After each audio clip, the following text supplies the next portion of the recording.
Kembali kita bersyukur kepada Allah Subhanahu wa taala atas nikmat yang Allah Subhanahu wa taala anugerahkan kepada kita semua. Dan pada malam hari ini kita akan melanjutkan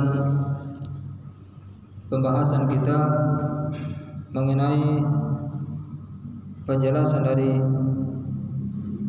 akidah Ahlussunnati wal Jamaah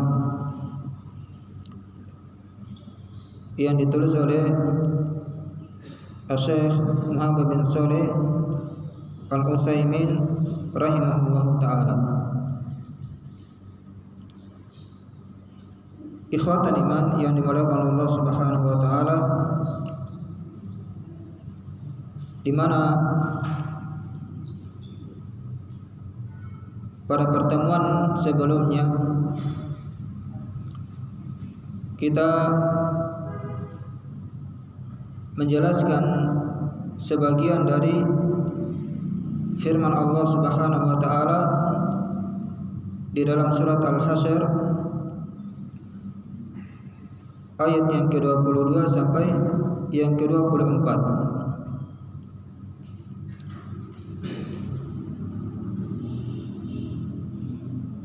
Yang dikata Allah Subhanahu wa taala,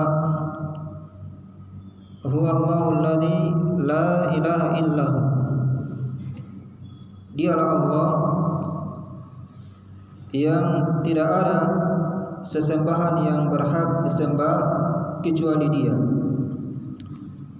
Alimul ghaibi wasyahadah, yang mengetahui perkara yang gaib dan juga perkara yang nampak. Pada pertemuan yang lalu kita sampai pada ayat yang ini, bahasanya Allah Subhanahu wa taala mengetahui perkara yang gaib, perkara yang tidak nampak, dan juga perkara yang nampak. Ini menunjukkan keluasan dari ilmu Allah Subhanahu wa taala. Bahasanya Allah Subhanahu wa taala itu mengetahui sesuatu yang sudah terjadi. Allah Subhanahu wa taala juga mengetahui sesuatu yang sedang terjadi. Dan juga Allah Subhanahu wa taala mengetahui sesuatu yang akan terjadi.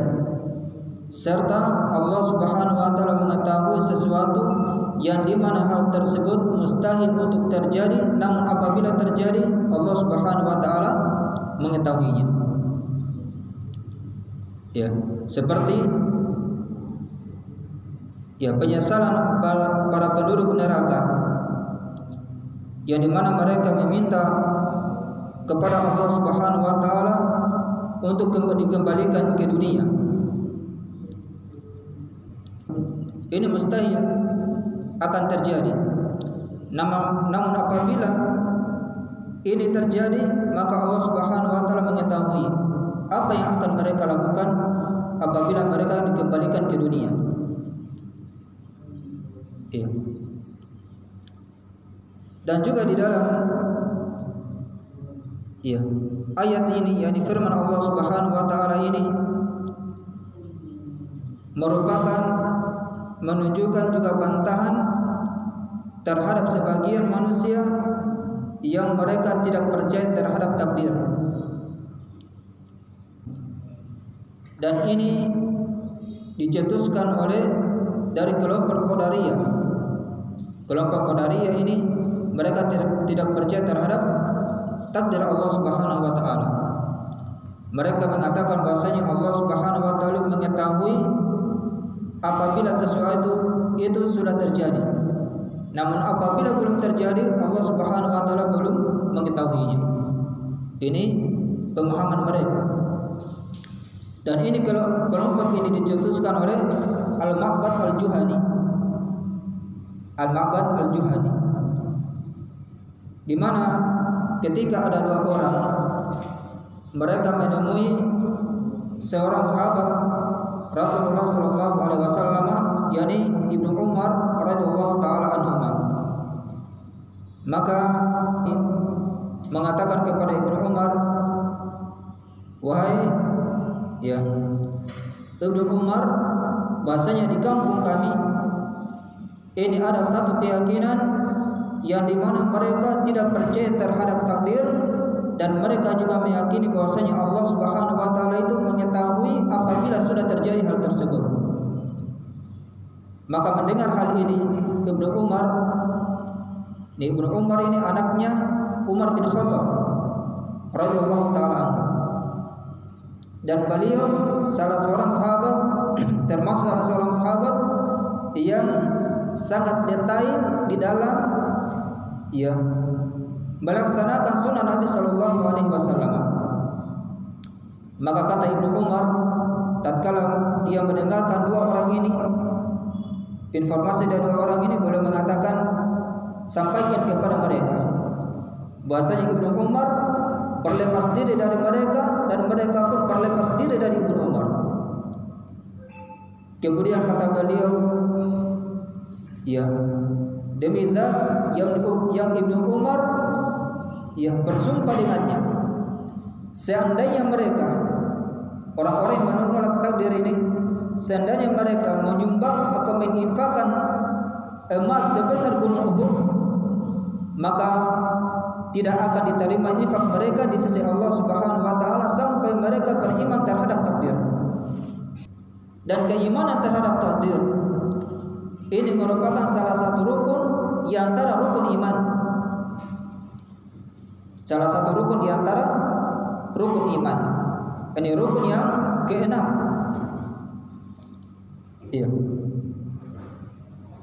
Jadi orang yang tidak percaya atau mengingkari satu rukun di antara rukun iman, ini dia kafir, keluar dari Islam.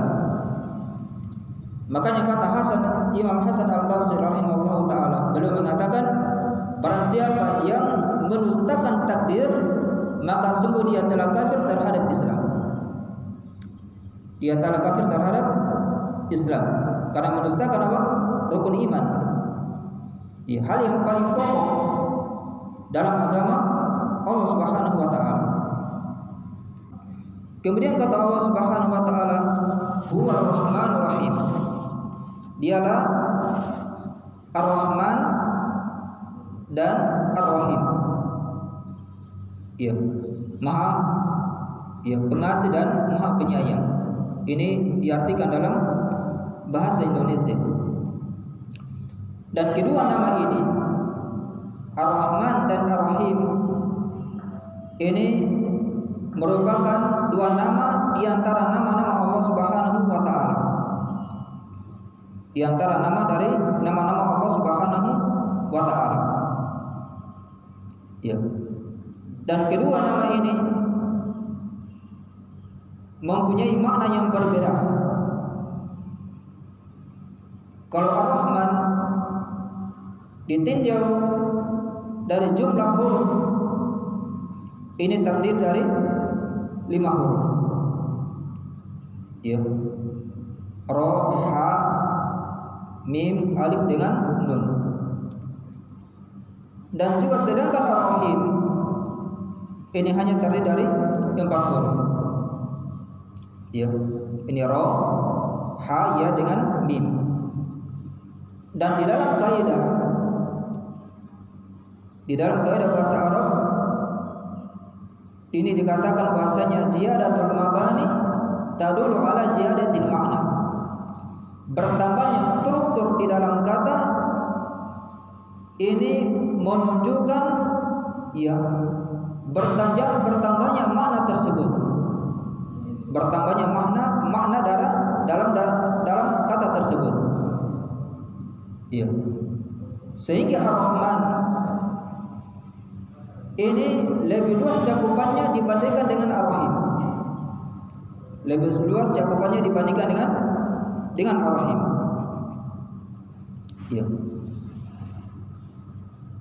Dan Ar-Rahman ini disebutkan di dalam Al-Quran ini sebanyak 57 kali.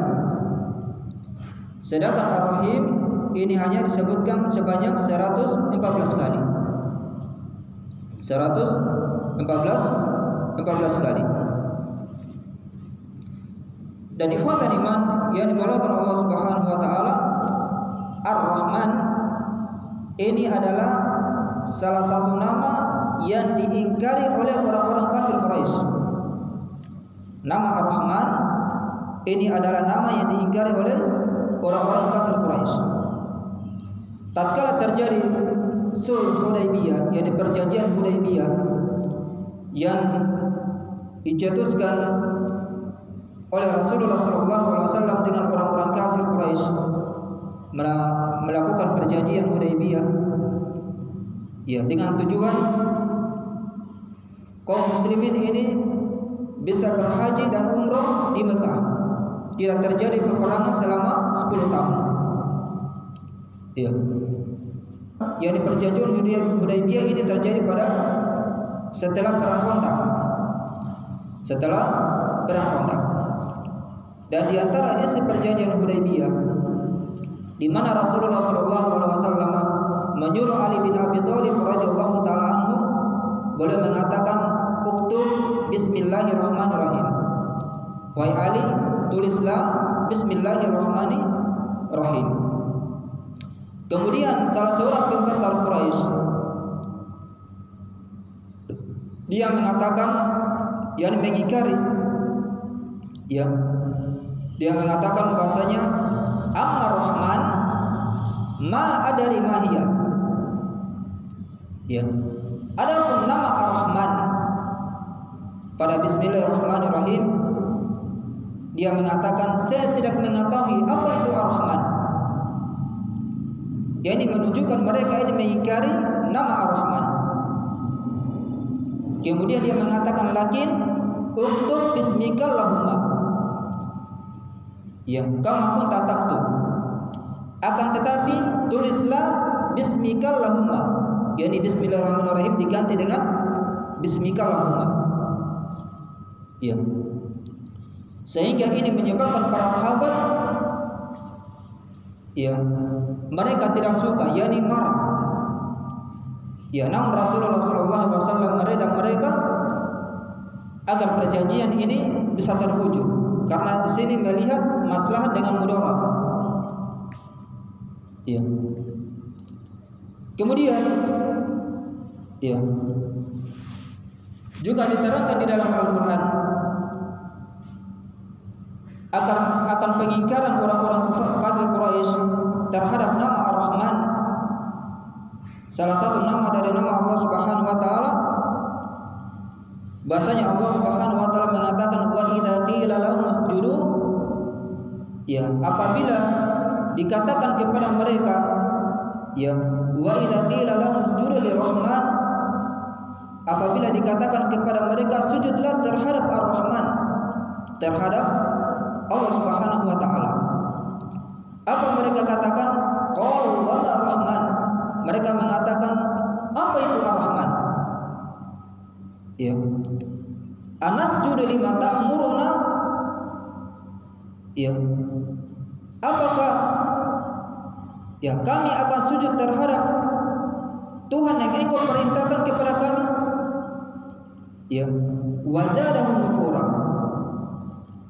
Sehingga dengan sebab tersebut mereka sangat jauh terhadap keimanan.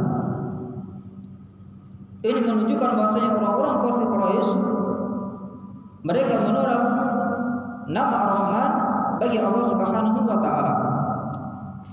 Ya. Dan pengingkaran mereka terhadap Ar-Rahman ini tidak lain hanyalah kesombongan mereka saja. Karena sebenarnya mereka mengakui nama Ar-Rahman ini, dikarenakan kesombongan mereka mengingkari nama tersebut. Allah Subhanahu wa taala mengatakan di dalam Al-Qur'an akan pengakuan mereka terhadap nama Ar-Rahman bagi Allah Subhanahu wa taala. Kata Allah Subhanahu wa taala, walau, ya, wa qalu law nasha'u lirrahmani abadana. Ya. Dan apabila mereka berkata, ya, sekiranya Ar-Rahman itu menghendaki kami, ya, untuk tidak menyembah terhadap berhala-berhala mereka. Seandainya Ar-Rahman, yakni Allah Subhanahu wa taala menghendaki, ya, ma abadanahu, ya, menghendaki, tentulah kami ini tidak akan beribadat terhadap mereka, terhadap berhala-berhala mereka. Ya. Ma lahum bidzalika min ilm. Yang demikian itu, kata Allah Subhanahu wa taala, mereka tidak mempunyai ilmu sedikit pun tentang hal tersebut. Ya. Inhum illa yakhrusun. Tidak lain mereka itu, ya, yakhrusun, hanyalah menduga-duga saja. Hanyalah menduga-duga saja. Iya.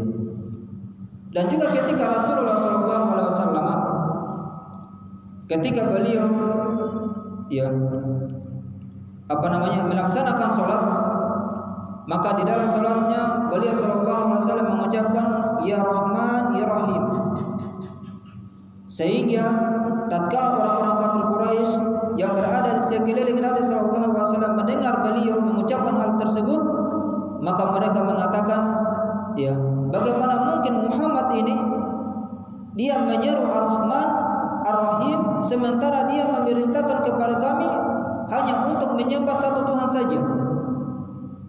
Ya, mereka mengira apa ketika Rasulullah SAW menyeru Ar-Rahman Ya Rahim, ini menyeru dua Tuhan.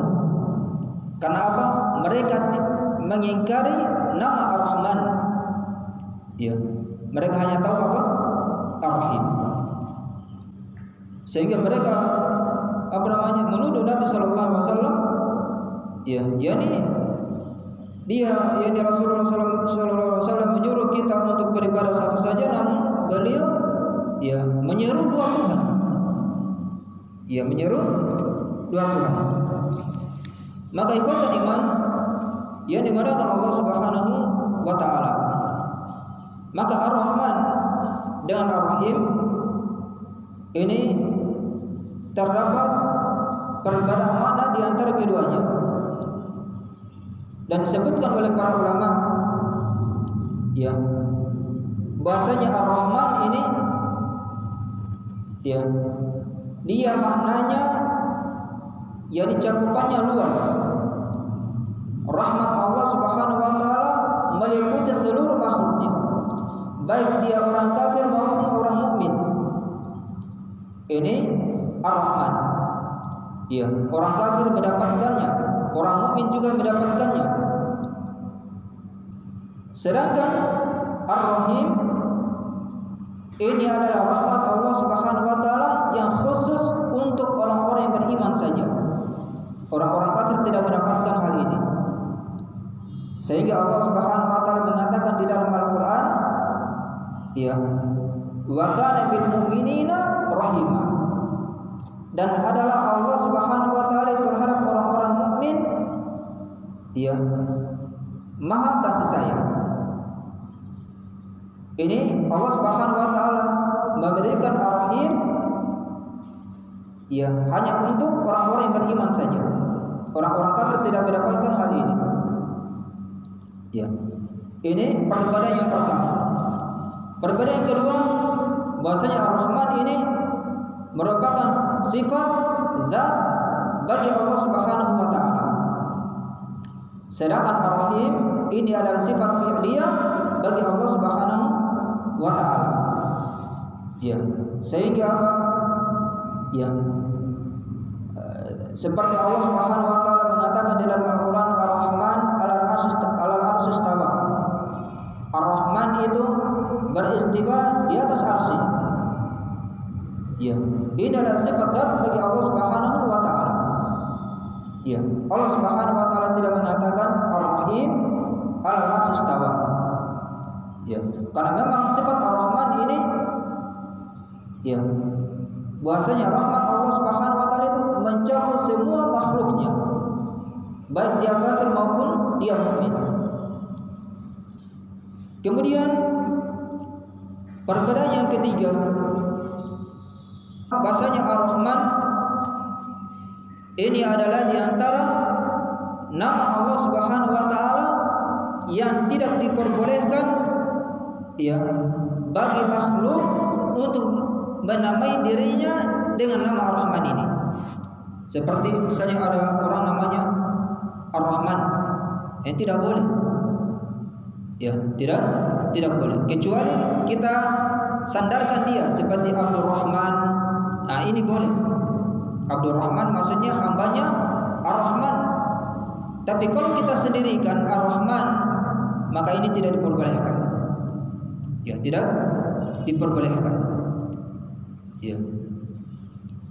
Para ulama berdalilkan dengan firman Allah Subhanahu wa taala, ya. Kata Allah Subhanahu wa taala, "Qul li Allah abdi ar-Rahman." Ya. Ayyamma tad'u falahul asmaul husna. Katakanlah wahai Muhammad, serulah Allah Subhanahu wa taala dan serulah Ar-Rahman.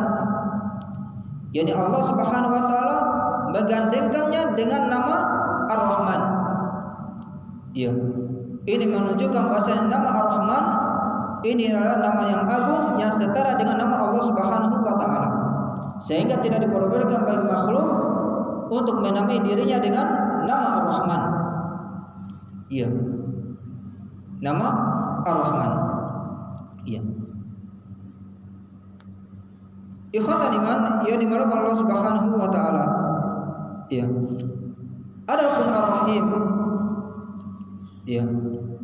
Ar-Rahim ini merupakan salah satu nama dari nama Allah Subhanahu wa taala, diperbolehkan untuk para makhluk ya menamai dirinya dengan nama yang ini.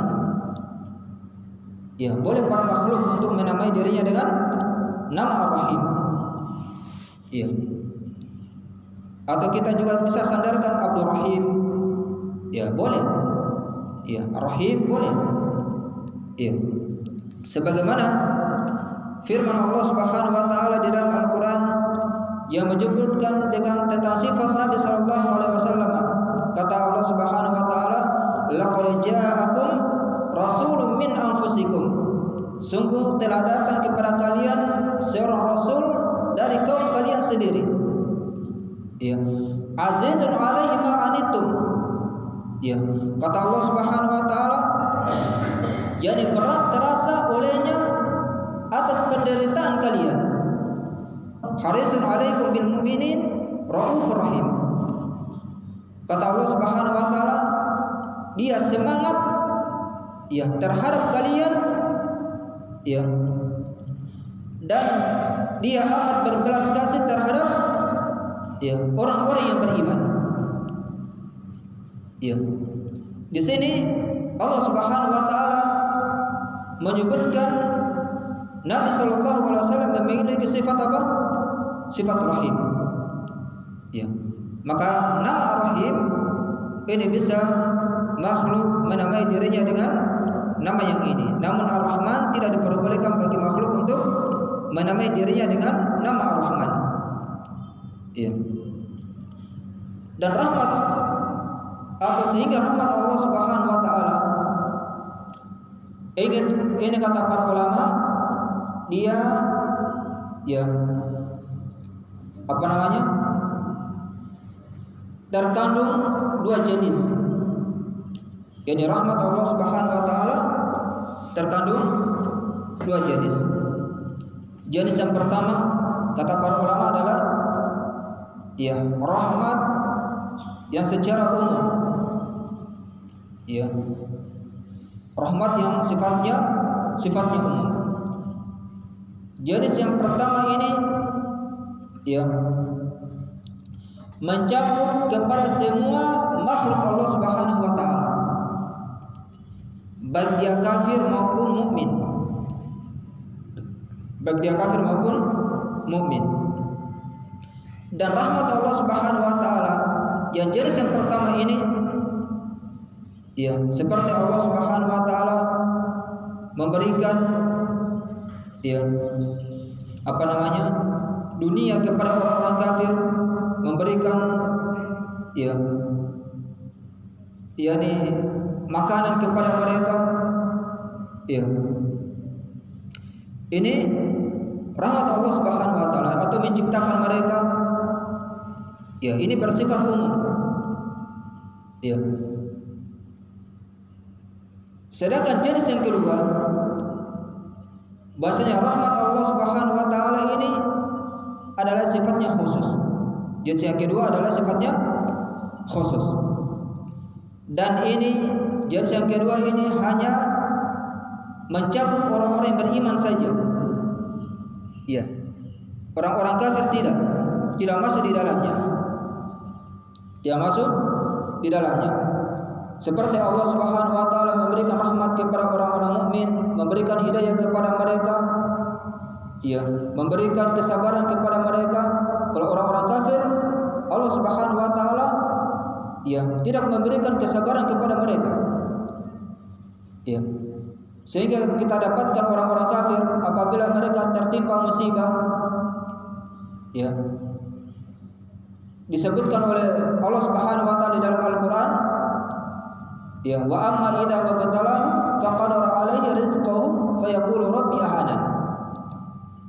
Adapun apabila mereka ditimpakan musibah berupa disebutkan rezeki mereka, maka mereka mengatakan Rabbku telah menghinakanku. Ini mereka tidak bersabar, tidak berikan kesabaran. Sehingga kita bisa dapatkan sebagian mereka atau kebanyakan mereka apabila ditimpa musibah, bisa mereka bunuh diri, atau stres dan lain sebagainya. Adapun orang-orang yang beriman, mereka memiliki kesabaran. Sehingga Nabi Shallallahu Alaihi Wasallam menyebutkan di dalam hadisnya tentang urusan seorang mukmin, ajaba li amril mukmin. Sungguh menakjubkan urusan seorang muslim, seorang mukmin. Apabila ditimpa kesusahan atau musibah, maka kata Rasulullah sallallahu alaihi wasallam, sabar, dia bersabar. Fakana khairun lah, maka itu baik, merupakan kebaikan baginya.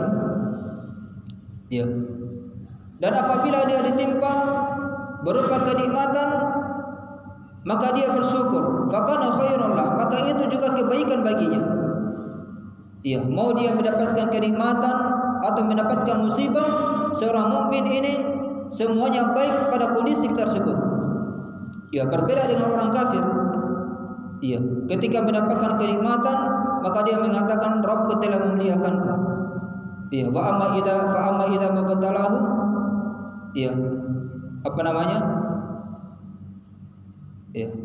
apabila ditimpakan cobaan kepadanya berupa diluaskan kenikmatan baginya, fayaqulu rabbi akraman, maka dia mengatakan Rabbku telah memuliakanku. Namun apabila disebutkan rezekinya, maka dia mengatakan fayaqulu rabbi ahanan, Rabbku telah menghinakanku.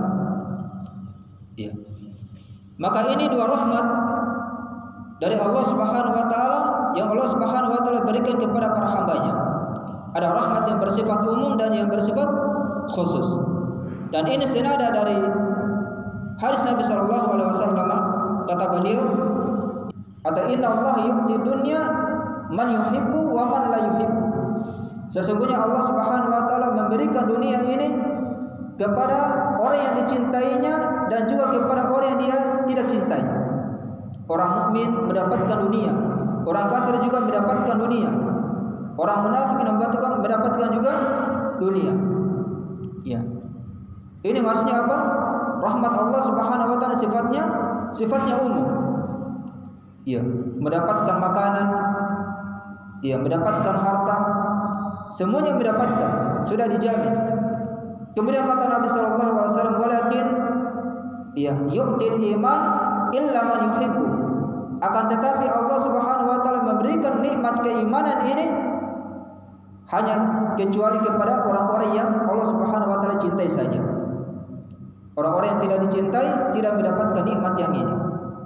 Ya, nikmat yang sifatnya khusus hanya untuk orang-orang yang bertakwa, yang beriman kepada Allah Subhanahu wa taala. Ya. Maka seorang mukmin ya yang Allah Subhanahu wa taala berikan nikmat yang sifatnya khusus ini, maka dia harus bersyukur kepada Allah Subhanahu wa taala atas nikmat yang besar ini. Ya, karena tidak semua hamba Allah Subhanahu wa taala mendapatkan nikmat yang agung ini. Ya. Taib ikhwatul iman yang dimuliakan Allah Subhanahu wa taala, mungkin sampai di sini. Insyaallah taala kita lanjutkan pada pertemuan berikutnya. Subhanakallahumma bihamdik asyhadu an la ilaha illa anta astaghfiruka wa atubu ilaik.